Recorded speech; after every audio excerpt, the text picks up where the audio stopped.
સમૂહ ભોજનમાં માને પારેવા, ચણ નાખો ત્યારે બધા ભેગા થાય, પણ એને જ્યારે ભજન કરવું હોય, એને ઘૂ કરવું હોય ત્યારે લગભગ સમૂહમાં ન કરે. એ તો એકલો એની કુટિયામાં બેઠો બેઠો ઘૂ. આવા બહુ જ લક્ષણ મેં સમજીને તમને પારેવા કહ્યા છે. આ તમને ફ્લાવર કહેતો તો એમાંથી તમારું પ્રમોશન છે.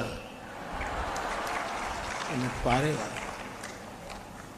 મારા બાપ, આપણે હંસ ન બનીએ તો કોઈ ચિંતા નથી, પરમહંસ માટે તો આપણે કોઈ દી સપનું નહીં આવે, પણ કમસે કમ શાંતિ પ્રિય કબૂતરા બની રહીએ. આવા ઘણા લક્ષણો છે. પછી ક્યારેક કહીશ. આ ભગત બાપુએ લખ્યું, વડલો કહે મારી વડવાઈ સળગી, મેલી દિયો ને જૂના માળા, ઉડી જાઓ પંખી પાંખો વાળા. એમાંય મોટે ભાગનો સંકેત પારેવા તરફ છે. અને પારેવાનું એક લક્ષણ એ છે, અને પાંખો છે છતાં એ સમ્યક જ ઉડાન ભરે, બહુ ઊંચે ન જાય. એમ આપણે બહુ ઊંચે ન જવું, આપણી સમ્યકતા હાંચવી રાખવી, આપણી ઓકાત પ્રમાણે જ ઉડાન ભરવી. પેલું નહીં. મેં 300 કથા સાંભળી છે એટલે હું ગમે ત્યાં બેસું એવા ઉડાન ન ભરવા.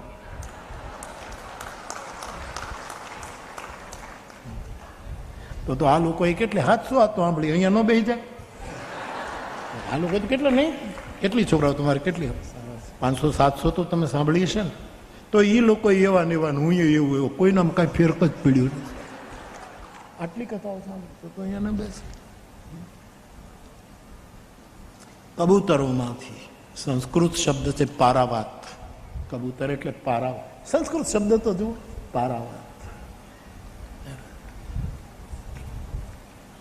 પારેવાની જીભ કોઈ દિવસ તમને ન દેખાય. આ તો બહુ જ એવા લેન્સ વાળા કેમેરાથી ચિત્રો લો તો થાય. ચાંક દેખાશે, જીભ ન દેખાય. અવાજ દેખાય પણ જીભ ન દેખાય. એનો અર્થ એમ થાય છે કે મારી જીભ નથી બોલતી, મારો માયલો બોલે છે. મારો અંદર જે મારો ઘૂઘવાટ છે, ઘૂઘવાટ એટલે પ્રસન્નતા, પ્રમોદ સંવત્સર. ઘૂઘવાટ. અને પ્રાસમાં બોલું તો પારેવામાં છે ઘૂઘવાટ છે, રઘવાટ નથી. ઘડીક અહીંયા જાવું, ઘડીક અહીંયા જાવું, ઘડીક અહીંયા જાવું, આવો રઘવાટ પારવવામાં તમને નહીં દેખાય. તો પારેવાનું બચ્ચું જ્યારે ઉડાન ભરે ત્યારે એને આકાશ પાણીમાં પણ દેખાય. અજ્ઞાત છે, હજી પાંખો ફૂટી છે, આકાશ ઉપર પણ છે, પણ પારેવાને ખબર છે કે નીચે ન ઉડાય, પાંખું આવી એટલે ઉપર જ ઉડાય. એ બચ્ચું કોઈ દિવસ પાણીમાં પડે નહીં, નહીંતર આકાશ દેખાય. એ ઉડે ત્યારે આકાશમાં જ ઉડે છે. આવા ઘણા લક્ષણો પારેવાના વ્યાસપીઠે તારવ્યા છે. હું આપને કહેતો હતો, એક સંવત્સરનું નામ છે પ્રમોદ સંવત્સર. પ્રમોદ. तुम्हारी मुश्किल में मैं काम आऊं न भी आऊं, एक आवाज लगा देना, तुम्हें अच्छा लगेगा. हरि आवे કે ના આવે, પણ જ્યારે જરૂર પડે ત્યારે હે હરી, હે હરી બોલી નાખવાનું. પછી આવે ના આવે આપણે શું ચિંતા, આપણે આપણું કામ કરી લીધું. હું એક ફિલ્મનું ગીત ગાયા કરું છું, તમે કહેતા હો તો ગાઓ. આમાં કોઈને વાંધો નથી ને? રામભાઈ તને વાંધો નથી ને?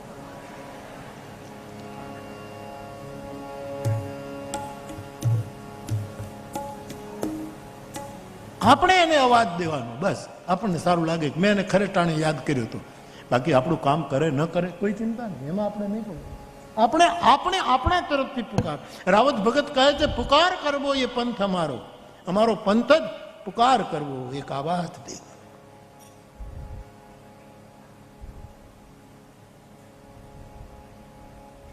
તું અમારો અવાજ સાંભળે ન સાંભળે, જવાબ આપે ન આપે, અમારે કાંઈ લેવા દેવાનું. અમે તને યાદ કરશું, અમે તને પુકારશું. તુમ અગર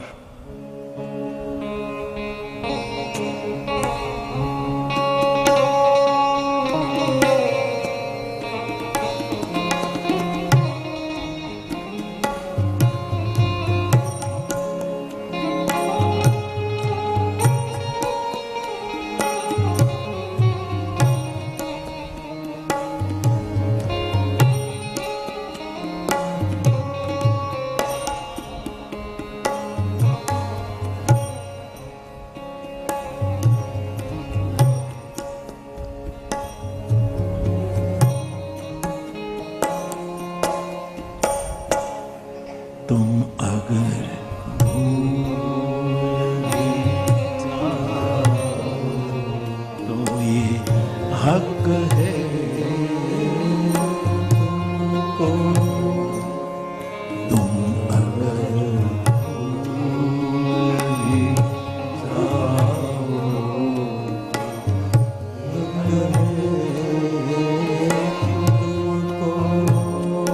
मेरी बातों में मैं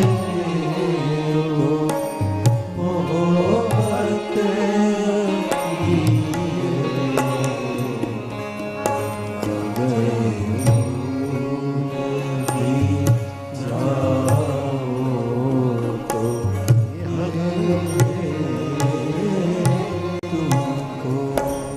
તો બાપ સંવત્સરોની વાતમાંથી આપણે થોડોક વિસ્તાર કર્યો. તો એક સંવત્સરનું નામ છે જે હું આપને ગણાવતો હતો. પ્રભવ સંવત્સર, વિભવ સંવત્સર, શુક્લ સંવત્સર, પ્રમોદ સંવત્સર અને પાંચમું પ્રજાપતિ સંવત્સર. પ્રજાપતિના સમયથી એક સંવત્સરનો આરંભ થયો. પ્રજાપતિ સંવત્સર.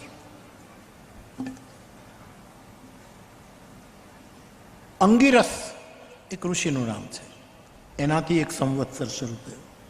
શ્રીમુખ, શ્રીમુખ સંવત્સર, ભાવ સંવત્સર. આ પણ અહીંયા થોડું કટકું પાછું. વાતમાં, એકાબીજાને જોવામાં, ચાય પાણી પીવામાં એકાબીજા પ્રત્યે ભાવ જાગે તો સમજવાનું આપણે ભાવ સંવત્સરમાં જીવીએ છીએ. ભાવ સંવત્સર, ભાવ સંવત્સર. યુવા સંવત્સર, સર શરીર ગમે એટલા વર્ષની ઉંમર વિતાવી દે પણ ઘડપણ મનને ન આવવું જોઈએ, યુવાન રહેવું. આ યુવા સંવત્સર. શરીર તો થાય યાર, પણ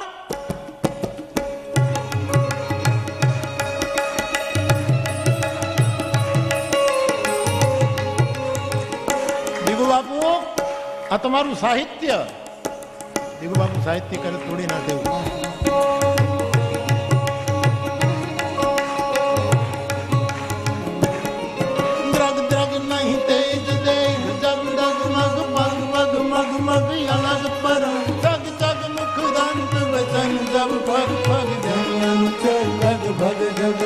चित चेत सयाना फिर नहीं आना जग में आकर, मर जाना भाई जग में आकर, मर जाना भाई जग में आकर, मर जाना. યુવાન રહેવું, વિચારોથી યુવાન રહેવું. શરીર તો થાય. અમારા પેલા જૈન મુનિ બહુ સરસ વાત કરે કે ઉંમર થાય 70-80 વર્ષ થાય તો શું થાય? તો એને બહુ સરસ જવાબ આપ્યો કે ઉર્જા તો ઘટે પણ ઉત્સાહ ન ઘટવો જોઈએ. ઉત્સાહ. આ યુવા સંવત્સર મારો શું ઉપનિષદ કહે છે? યુવા સ્યાત સાધુ યુવાધ્યાપક. ચેલો યુવાન હોવો જોઈએ, ગુરુ પણ યુવાન હોવો જોઈએ. યુવા સ્યાત સાધુ યુવાધ્યાપક. વિચારોની તાજગી હોવી જોઈએ. યુવાન હોય, મરી ગયા હવે તો કાંઈ થતું નથી, પગમાં બહુ કળતર થાય છે, ખા હજી ગળ્યું ખા, હજી ગળ્યું ખા.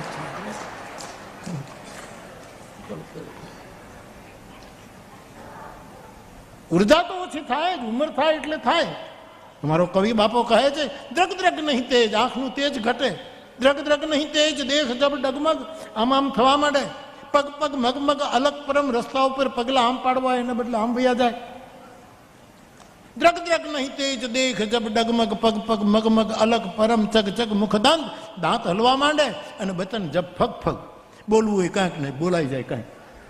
આવા વાણી આપણી દાંત વગરની વાણી, જે આપણે તોતલી ભાષા થઈ જાય. જેમ બાળક દાંત વગરનું જેવું બોલે એવું બૂઢો દાંત વગરનો થાય ત્યારે બૂઢો માણસ એમ જ બોલે. વચન જબ ફગ ફગ. ત્યારે સમજવાનું જમ અનુચર યમરાજાના દૂતો લગભગ આપણા ઘરનું એડ્રેસ પૂછીને ફળિયામાં આવી ગયા છે.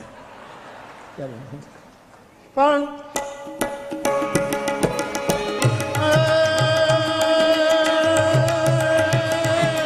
દ્રગ દ્રગ નહીં તેજ, દેહ જબ ડગમગ, ભગ ભગ ભગ ભગ અલગ પર, જગ જગ મુખદંત, વચન જબ ફગ ફગ, જમ અનુચર લગભગ. પિંગળસિંહ બાપુએ આ લખ્યું છે. મને આખું ના આવડે, દીકરી બાપુ તો તોડી નાખે એવું એક પછી એક જે ફેંકે સાહેબ તો સાહિત્ય.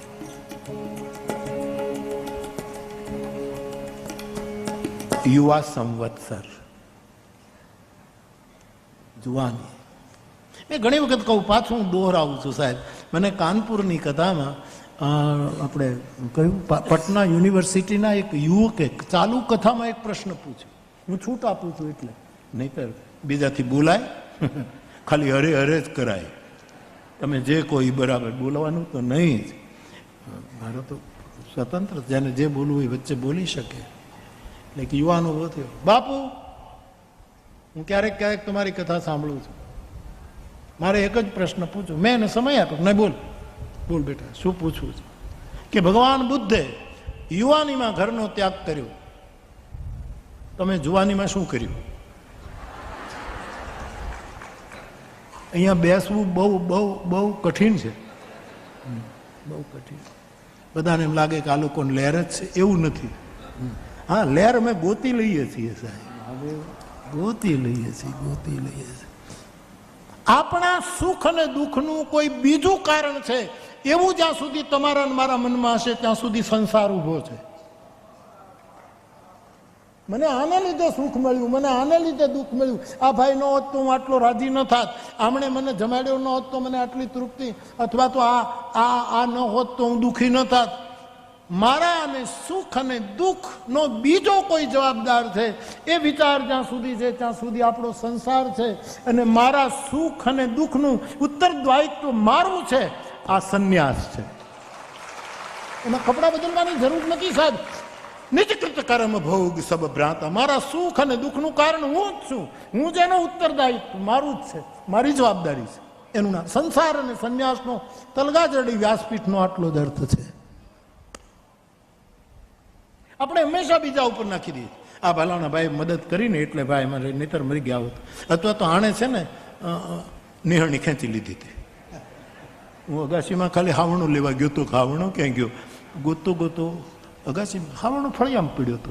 હાવણો કઈ એમનો અગાસીમાં થોડો છે, પણ ગોતવા ગયો કોઈ હાવણ નિસરણી લઈ લીધી. મારાને બહુ યાદ રાખજો મારા બાપ, આ બહુ જ આનો રિયાઝ કરીને હું બોલી રહ્યો છું આ વાક્યનો. આપણા સુખ દુઃખની જવાબદારી બીજા ઉપર નાખે એ જ મારો ને તમારો સંસાર, અને મારા ને તમારા સુખ દુઃખની જવાબદારી મારી જ છે. એનું નામ સંન્યાસ છે. એ તત્ક્ષણ ક્ષિપ્રમ ભવતી ધર્માત્મા, મારો યોગેશ્વર કૃષ્ણ, એ જ ક્ષણે માણસ સાધુ થઈ ગયો. એ જ ક્ષિપ્રમ ભવતી ધર્માત્મા. એની કોઈ પ્રોસેસમાંથી પાસ નહીં થવાનું, માણસ એ જ ક્ષણે આવું વિચાર આવ્યો. એટલે મને એ પટના યુનિવર્સિટીના વિદ્યાર્થીએ પૂછ્યું કે બાપુ જુવાનીમાં બુદ્ધે ઘરનો ત્યાગ કર્યો, તમે જુવાનીમાં શું કર્યું? મેં એને બહુ સરસ જવાબ આપ્યો કે જવાની આવશે ત્યારે નક્કી કરશું. હજી તો જો બાલક કહ તો તરી બાત, જો બાલક કહ, જો બાલક કહ તો તરી બાત.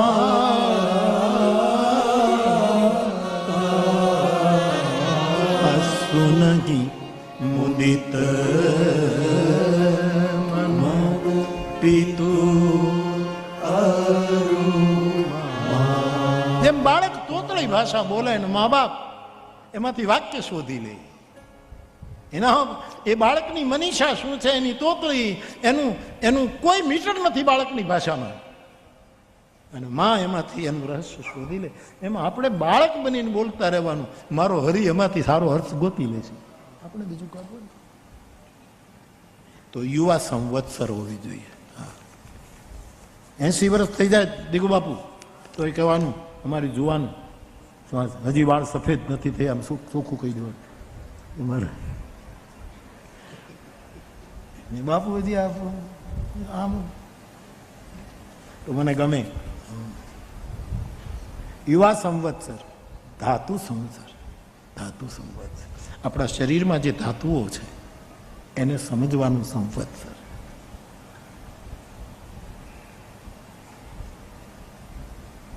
ઈશ્વર સંવત્સર, એક સંવત્સર ઈશ્વરના નામે છે, પરમાત્માના નામે ઈશ્વર સંવત્સર.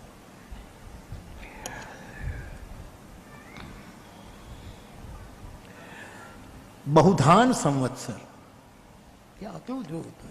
આપણે ત્યાં પહેલી ફસલ પાકે એટલે આપણે ઉજવણી કરતા હતા.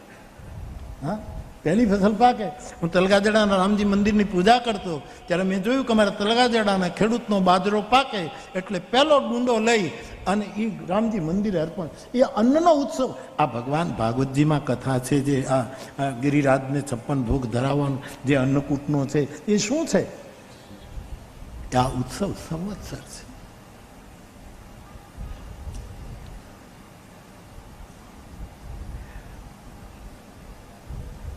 બહુધાન સંવત્સર, પ્રમાથી સંવત્સર, વિક્રમ સંવત્સર, એ તો આપણે જાણીએ છીએ.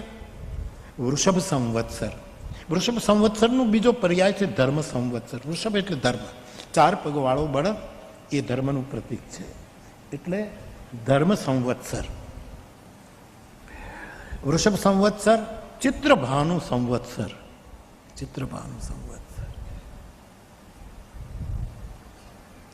સુભાનુ સંવત્સર, તારણ સંવત્સર, પાર્થિવ સંવત્સર, વ્યય સંવત્સર, સર્વજિત સંવત્સર, સર્વધારી સંવત્સર.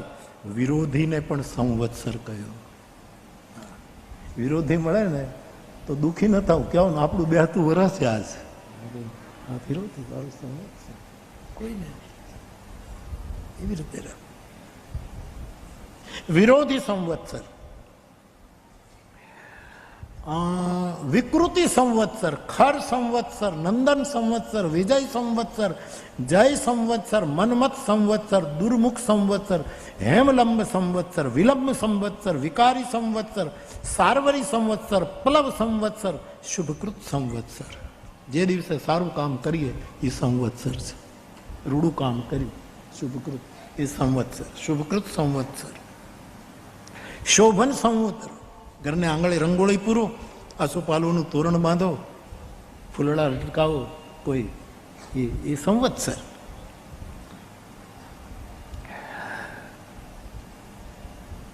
શુભકૃત સંવત્સર, શોભન સંવત્સર, ક્રોધી સંવત્સર. ઓ ખીજ કરે એને તે શાસ્ત્રોએ સંવત્સર કીધું, સંવત્સર છે. એટલે કોઈ આપણે આમે ગુસ્સો કરીને આવે તો સમજવાનું કે નહીં, સાલ બદલી છે, સંવત્સરના રૂપમાં સાલ બદલી છે, અને આમ એણે ચાલે બદલી છે, બોધમાંથી ક્રોધમાં જતો રહ્યો છે, એ સંવત્સર. વૈર અકારણ સબ કાહુ સો, તુલસી એક ટુકડો લખે. ઘણા લોકો અકારણ બધાની સાથે વેર જ કરતા હોય. કેટલી કેટલી માનવ મનની નબળાઈઓને પણ સંવત્સરનો દરજ્જો આપ્યો છે. આપણી કમજોરીઓને આટલું ઊંચું પદ આપ્યું સમજાવવા માટે. વિશ્વાવસુ સંવત્સર, પરાભવ સંવત્સર, પ્લવંગ સંવત્સર, તિલક સંવત્સર, સૌમ્ય સંવત્સર, સાધારણ સંવત્સર. સાધારણ જિંદગી જીવવી એ પણ સંવત્સર. સાદો ખોરાક, સાદી ભાષા, સાદા વસ્ત્રો, સાદો વ્યવહાર, આ રીતે જીવન જીવવું એ પણ એક સંવત્સર છે. રવિશંકર મહારાજ હાલતું ચાલતું સંવત્સર હતું. હાલતું ચાલતું સંવત્સર કહેવાય.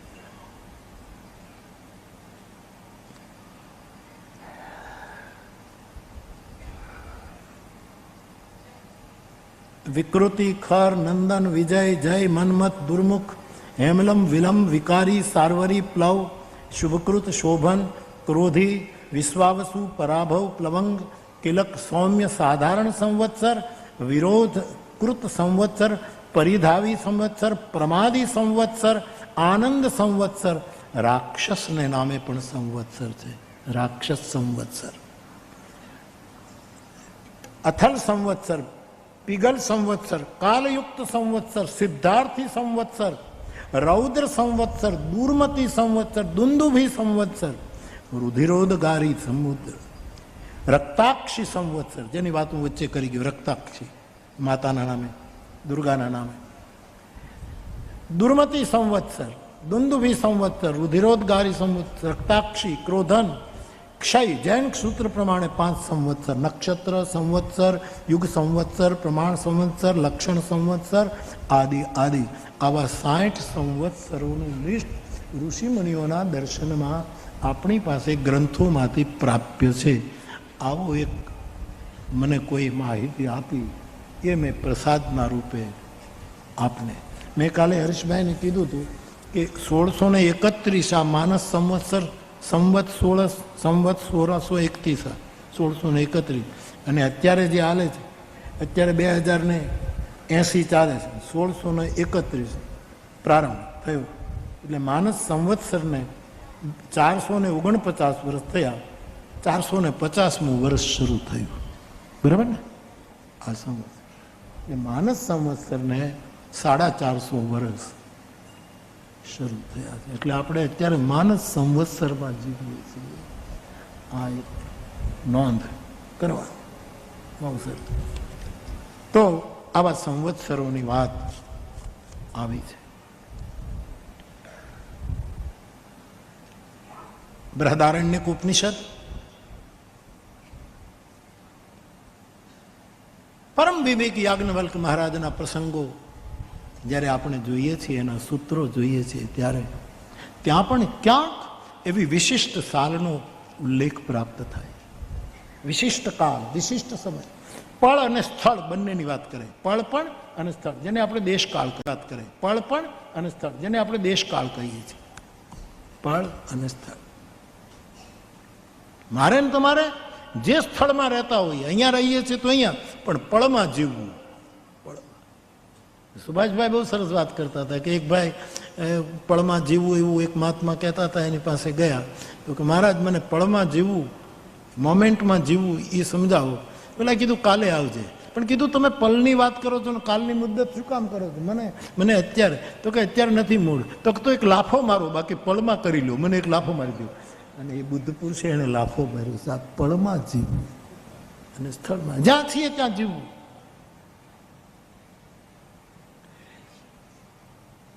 તો યાજ્ઞવલ્ક જે પરમહંસ છે મારી દૃષ્ટિએ, એના જીવનમાં પણ આપણે જોઈએ છીએ ત્યારે એ પણ એવા ઉજળા કાળનો, એવા ઉજળા સંવત્સરની વાતો. જનકના દરબારમાં જ્યારે પધાર્યા સંવત્સર યાજ્ઞવલ્ક,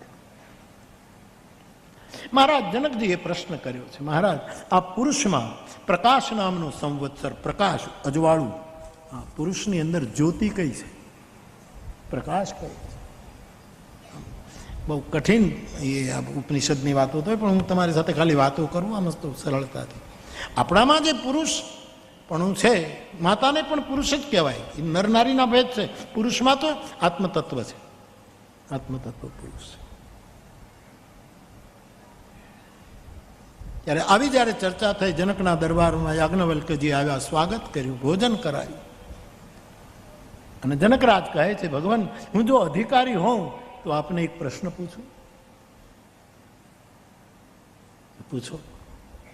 કે મહારાજ એવું ઉજળું વર્ષ, ઉજળું સંવત્સર આ પુરુષમાં કયો છે? આ માણસ કઈ જ્યોતિથી પ્રકાશે છે? આવો પ્રશ્ન પૂછો. ત્યારે યાજ્ઞવલ્ક જનકને કહે છે, સૂર્યની જ્યોતિથી પ્રકાશે. સૌથી પહેલા સૂર્ય સંવત્સરની વાત કરી. સૂર્યના પ્રકાશથી આપણે તુરત જનક તો વિદ્વાન છે. જનક રાજે કહ્યું સૂર્ય તો અસ્ત પામે, ત્યારે કયા પ્રકાશમાં જીવવાનું? અને યાજ્ઞવલ્ક કહે ચંદ્રના જ્યોતિથી જીવવાનું, ચંદ્રના પ્રકાશમાં જીવવાનું. વળી જનક કહે ચંદ્ર પણ તો અસ્ત પામે છે, તો પછી કોના? તો બોલે નક્ષત્રના પ્રકાશમાં જીવવાનું, નક્ષત્રના અજવાળા. પણ મને બહુ ગમે જયભાઈ, તો નક્ષત્ર પણ જ્યારે વિલીન થઈ જાય, દેખાતા બંધ થઈ જાય, અષાઢ મહિનાના વાદળાઓના થર લાગ્યા હોય, અમાસની રાત હોય, નક્ષત્રો વધારે તેજસ્વી દેખાવા જોઈએ, પણ વાદળાને લીધે બધા જ નક્ષત્રો દેખાતા બંધ થઈ જાય, ત્યારે કઈ જ્યોતિ? ત્યારે જે જવાબ આપે છે આપણો બુદ્ધ પુરુષ યાજ્ઞવલ્ક, એ કહે ત્યારે વાણીના પ્રકાશથી જીવ જીવે છે. આ વિચારોની તમે રેન્જ જુઓ. વાણીનું અજવાળું થાય. વાણી દલપત પઢિયારનું પદ તો તમે લો સાહેબ. વાણીનું અજવાળું હોય છે, શબ્દનો પ્રકાશ હોય છે. એક સંતવાણી ગવાતી હોય, લાઈટ જાય તો ચિંતા નહીં, સંતવાણીનું પોતાનું અજવાળું શરૂ થાય. એક લોક સાહિત્યકાર નિષ્કપટ ભાવે જ્યારે મંચને અને ભારતીય સભ્યતા માટે પોતાની જાન તોડતો હોય ત્યારે એના શબ્દના અજવાળા પથરાતા હોય છે. કોઈ વક્તા વ્યાસપીઠ ઉપર બેસીને, કોઈ પણ શબ્દ ઉપાસક જે માણસ હોય, વાઘ જ્યોતિ જેને ઉપનિષદ વાઘ જ્યોતિથી એ પ્રકાશ સંવત્સરમાં જીવે છે. પણ આ તો જનક છે કે વાણી પણ વિરામ લે તો આપણે તે કહે છે વાણી પામી વિશ્રામ, એવું સંત વાણીમાં બોલાય. વાણી પામી અખાયે આ પદ અવલોક્યું ને એવું કંઈક છે. વાણી વિશ્રામ પામે ત્યારે આન તુરંત યાજ્ઞવલ્ક કહે ત્યારે માણસ આત્મજ્યોતિના અજવાળામાં જીવે છે. એની આત્મજ્યોતિ. અને હવે જનકે જ્યારે પૂછ્યું, ગાર્ગીની સાથેના સંબંધોમાં પણ આવા પ્રશ્નો આવ્યા છે જુદી રીતે. જનકને પહેલેથી જ કહી દીધું, બસ પુરુષ સૂર્યની જ્યોતિથી પ્રકાશે, ન હોય ચંદ્ર, ન હોય તો નક્ષત્ર, ન હોય તો વાણી, અને ન હોય તો આત્મા. અને જનક હવે આગળ પ્રશ્ન પૂછતો નહીં, કારણ કે હવે જે આગળનો પ્રશ્ન અતિ પ્રશ્ન કરાશે, અને અતિ પ્રશ્નમાં તારું માથું ધડથી જુદું થઈ જશે, એટલે કે તારી બુદ્ધિનું પતન થઈ જશે. એટલે હવે રોકાઈ જા, હવે રોકાઈ જા. મનોવિજ્ઞાન તો જુઓ સાહેબ કે કેટલી હદ સુધી પ્રશ્નો પૂછાય, પછી તારું માથું ઉડાડી દેવામાં. ગાર્ગીને પણ આવા જ શબ્દો યાજ્ઞવલ્કે કહ્યા. બોલે આ બધું જળમાં, પાણીમાં જ બધું છે. પાણી શેમાં રહે છે? તો કે વાયુમાં રહે. H2O. આ બધું વૈજ્ઞાનિક ઢબે ઉપનિષદ વાતો કરે. ગાર્ગીએ પૂછ્યું કે આ બધું જળમાં જ બધું, આ દુનિયા આખી જળ બંબા, આપણે નથી કહેતા પ્રલય થશે ત્યારે બધું જળ બંબાકાર થઈ જશે, બંબાકાર થઈ જશે. ભીખારામ કાકા કહેતા બાજરો માંગણી આપને ને ત્યારે બધું જળ બંબાકાર થઈ જશે, એવી ધમકી આપતા. પણ જળ ક્યાં સમાય છે? એ ક્યાં જાય? બોલે H2O. વાયુમાં. વાયુ ક્યાં રહે? અંતરિક્ષમાં. અંતરિક્ષ ક્યાં રહે? દ્યુલોકમાં. દ્યુલોક ક્યાં રહે? આમ પછી લાંબુ પ્રશ્નો ચાલે છે. અને પછી ગાર્ગી છેલ્લો પ્રશ્ન કહે, બસ માથું ઉડી જશે. માથું એટલે મારી નાખવાનું નહીં, હવે તારી બુદ્ધિની જે ઊંચાઈ હતી ત્યાંથી નીચે પડતી નહીં. શિરછેદ અતિ પ્રશ્ન વર્જ છે. કોઈ મહાપુરુષો પાસે જઈએ હું તમે તો બહુ પ્રશ્નો ન પૂછો, શાંતિથી બેસવું. આ ગરમી હોય ને, કોકને ઘરે આપણે ચા પાણી પીવા જઈએ ને, એના રૂમમાં, બેઠક રૂમમાં એસી હોય ને, તો એને પૂછાય નહીં કે આ કઈ કંપનીનું એસી છે ને કેટલા ટનનું છે ને કેટલા ઠંડી હવા લઈ લે ને તારે પૂછીને શું કામ. પણ ઘણા લોકો પૂછપરછ જ કરે અને એની ગરમી શરૂ થાય. કોકનું એસી એમાં તું ઘણા પૂછ્યા જ કે ક્યારે લીધું ભાઈ, કેટલા પૈસાના ખર્ચા, પણ તું મોજ કર. અતિ પ્રશ્ન વર્જ છે. માણસ આત્મજ્યોતિ. અને પછી જનકને પૂછવાને ના પાડી, પણ યાજ્ઞવલ્કએ કહ્યું કે જનક, આત્મજ્યોતિ પછી કોઈ જ્યોતિ નથી. જ્યાં લગી આત્મા તત્વ ચીન્યો નહીં, ત્યાં લગી સાધના સર્વ. આત્મજ્યોતિને એમ કહીશ સત્ય જ્યોતિ, સત્યનો પ્રકાશ. આત્મજ્યોતિને તલગાજરડા કહેશે પ્રેમ જ્યોતિ.